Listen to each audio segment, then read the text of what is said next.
So hello students, तो यहाँ पर हम लोग देखने के लिए जा रहे हैं क्लास 10th एनसीईआरटी का मैथ है एक्सरसाइज। यहाँ पर देखने वाले 2.1। अच्छा 2.1 देखेंगे ना, बिल्कुल आसान सा एक्सरसाइज है और इसके इंट्रोडक्शन वीडियो के बारे में भी हमने बात किया है। बिल्कुल आसान है। यहाँ पर हमको देखना कि बताना है, क्या बताना है। देखो प्रश्न पढ़ते हैं। किसी बहुपद p ऑफ x के लिए y बराबर px का ये ग्राफ है। एक बहुपद का ये ग्राफ है, x चर में एक बहुपद का ग्राफ है। तो प्रत्येक स्थिति में p ऑफ x के शून्यकों की संख्या ज्ञात करना है। कि ग्राफ देख के हमको बताना है कि ये जो बहुपद का ग्राफ है उस बहुपद का कितना शून्यक हो सकता है। तो लॉजिक बड़ा सिंपल है और इससे पहले भी हमने जो हमारा इंट्रोडक्शन वाला वीडियो था वहां भी हमने बात किया था कि यदि x अक्ष को जो ग्राफ खींचा गया है, जो रेखा है वो x अक्ष को अगर एक बिंदु पर काट रहा है तो शून्यक 1, दो बिंदु पर काट रहा है तो शून्यक 2 और तीन बिंदु पर काट रहा है तो शून्यक 3, या टच भी कर रहा है एक बिंदु पर तो शून्यक 1, दूसरे बिंदु पर टच कर रहा है शून्यक 2 और तीसरे बिंदु पर टच कर रहा है तो शून्यक 3। तो आ जाओ पहले ग्राफ को देखते हैं। पहले ग्राफ में कितने बिंदु पर एक्स अक्ष को ये जो लाइन है वो टच कर रहा है। ऊपर में जो ये लाइन खींचा गया है ना, ये लाइन कितने बिंदु पर एक्स अक्ष को टच कर रहा है। एक भी बिंदु पर एक्स अक्ष को नहीं टच कर रहा है। इसका मतलब जो पहला है शून्यक कितना होगा, या ये बोल सकते हैं शून्यक नहीं होगा। शून्यक नहीं होगा, इस बहुपद का कोई शून्यक नहीं होगा क्योंकि एक्स अक्ष पर यहां पर टच ही नहीं कर रहा है।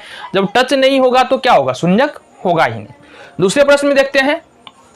एक्स अक्ष को देखो, वाई अक्ष को एक बिंदु पर काट रहा है तो वाई अक्ष से तो हमको मतलब ही नहीं है। अभी के केस में वाई अक्ष से कोई मतलब नहीं है, हमको एक्स अक्ष से मतलब है। एक्स अक्ष को एक बिंदु पर कट कर रहा है यहां पर, इसलिए नंबर ऑफ जीरोज कितना होगा, शून्यकों की संख्या।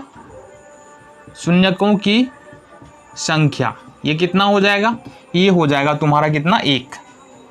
ठीक है जी, बहुत आसान है, बहुत आसान है। आ जाओ तीसरे नंबर का प्रश्न देखेंगे।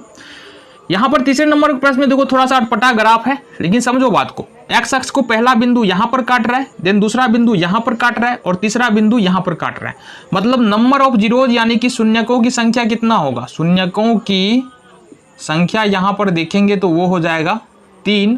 और ये बहुपद कौन सा होगा, किसका ग्राफ है, तो बोल सकते हो त्रिघातीय बहुपद का ग्राफ है, क्योंकि त्रिघातीय बहुपद का ही 3 शून्यक होता है।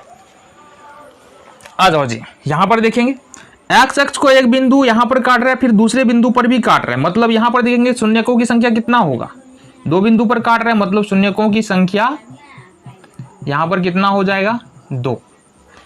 आ जाओ 5वें नंबर के प्रश्न देखेंगे। देखिए पॉइंट पर एक्स अक्ष को गिनो कितने बिंदु पर काटा जा रहा है। ये जो कर्व्ड लाइन है ना, टेढ़ी मेढ़ी रेखा है, उसके द्वारा एक्स अक्ष को कितने पॉइंट्स पर काटा जा रहा है। तो 1 पॉइंट, 2 पॉइंट, 3 पॉइंट, 4 पॉइंट। तो यहाँ पर शून्यकों की संख्या कितना होगा, 4 बिंदु पर काट रहा है तो शून्यकों की संख्या 4 हो जाएगा।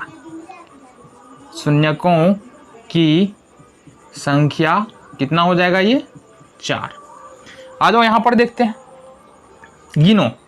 ये जो टेढ़ी मेढ़ी रेखा है वो एक्स अक्ष को 1 बिंदु, 2 बिंदु, 3 बिंदु पर काट रही है। मतलब शून्यकों की संख्या यहाँ पर कितना होगा, शून्यकों की संख्या यहाँ पर हो जाएगा 3। ये तुम्हारा आंसर हो गया। तो ये 2.1 बहुत ही आसान एक्सरसाइज था। देखते हैं एक्सरसाइज 2.2 का इंट्रोडक्शन, वो भी अगले वीडियो में।